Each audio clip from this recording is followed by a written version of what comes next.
Hi friends, சிம்பிளிஃபிகேஷனில் ஒரு some தான் நம்ம பார்க்க போகிறோம் இந்த வீடியோவில்.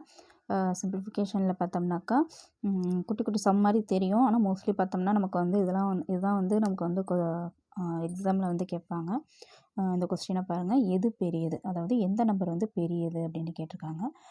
இதுக்கு பார்த்தோம்னா இதுக்கு வந்து 8/9 தான் வந்து ஆன்சராக வரும். எப்படி போடுறது அப்படிங்கிறத பார்ப்போம். இது ரெண்டுத்துக்கும் ஃபஸ்ட்டு வந்து எல்சிஎம் எடுக்கணும். எல்சிஎம் எடுத்தோம்னா 45. 45 வந்து ரெண்டு மேலே வந்து ஈக்குவல் பண்ணுறதுக்காக தான் நம்ம வந்து எல்சிஎம் எடுக்கிறோம். அப்போ இதை வந்து 9ஆல் மல்டிப்ளை பண்ணோம். இதை வந்து 5ஆல் மல்டிப்ளை பண்ணால் நமக்கு வந்து 45 கிடைக்கும். எல்சிஎம் வந்து 45 கிடச்சிருக்குல்ல. அப்போ வந்து இந்த நம்பர் எந்த நம்பரால் மல்டிப்ளை பண்ணால் 45 கிடைக்கணுமோ அதை மல்டிப்ளை பண்ணணும்.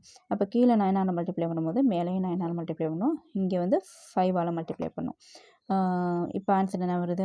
36/45.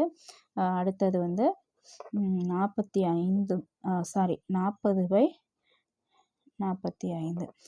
இதே நமக்கு தெரியும், இதுதான் வந்து பெரியது. அப்போ கொடுத்துருக்கிற சம்மில் வந்து எது பெரியதுன்னு பார்த்தோம்னா 8/9 தான் வந்து பெரியது. தேங்க்யூ. இந்த வீடியோ உங்களுக்கு யூஸ்ஃபுல்லாக இருந்துச்சுன்னா கண்டிப்பாக லைக் பண்ணுங்கள், ஷேர் பண்ணுங்கள், கமெண்ட் பண்ணுங்கள்.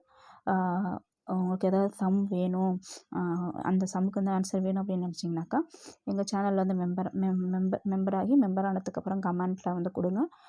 நான் அதுக்கு வந்து ஈஸியாகவும் ஷார்ட்கட்லேயும் வந்து உங்களுக்கு ஆன்சர் கொடுக்குறேன். தேங்க்யூ.